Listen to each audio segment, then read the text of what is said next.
ആദ്യം എങ്ങടാ നമ്മള് പോണേ? എന്തിനാ പോണേ? ജയിക്കോ? ആവോന്നോ? അപ്പൊ ജയിക്കൂല? ജയിക്കോ? ആദ്യത്തെ റിസൾട്ട് അറിയാനുള്ള പോക്കാണ്. റിസൾട്ട് പബ്ലിഷ് ചെയ്തത് 7-ാം തീയതിയാണ്. ഞങ്ങൾ 14-ാം തീയതിയാണ് പോകുന്നത്. റിസൾട്ട് അറിയാൻ പോകാൻ വൈകി. കാരണം എനിക്ക് ക്യാമ്പ് ഉണ്ടായിരുന്നു 12 ദിവസത്തെ. ഞാൻ 8-ാം തീയതിയാണ് എത്തിയത്.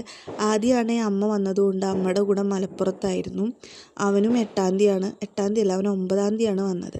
അപ്പോൾ അവൻ്റെ മിസ്സ് വിളിച്ച് പറയുകയാണ്, റിസൾട്ട് അറിഞ്ഞിട്ടില്ലല്ലോ, ഇന്ന് മോനെയും കൂട്ടി പൊക്കോളൂ എന്ന്. അപ്പോൾ ഞങ്ങൾ അങ്ങനെ അവൻ്റെ സ്കൂളിലെത്തി.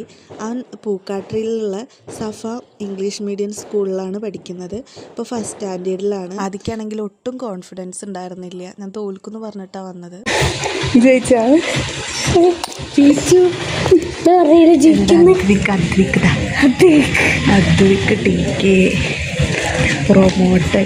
റിസൾട്ട് വന്നതിന് ശേഷം ഞങ്ങൾ നേരെ പ്രിൻസിപ്പളിൻ്റെ അടുത്ത് ചെന്ന് അവൻ്റെ മാർക്ക് ലിസ്റ്റ് കണ്ടു.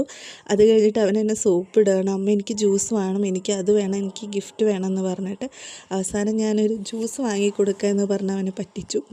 അങ്ങനെ നേരെ ഞങ്ങൾ പോയത് അവൻ്റെ മുടി വെട്ടാൻ വേണ്ടിയിട്ടാണ്. വിഷുവൊക്കെ അല്ലേ വരുന്നത്. അപ്പോൾ ഈ സ്ഥിരം പോവാറുള്ള ഷാജഹാൻ്റെ കടയ്ക്ക് തന്നെ ഞങ്ങൾ പോയത്. അവൻ്റെ തലയിൽ ഷാജഹാൻ ഒരു താജ്മഹൽ പണിയുകയാണ്. പിന്നെ കണ്ണേട്ടൻ വിളിച്ച് പറഞ്ഞതിനനുസരിച്ചുള്ള മോഡലൊക്കെയാണ് ചെയ്തത്.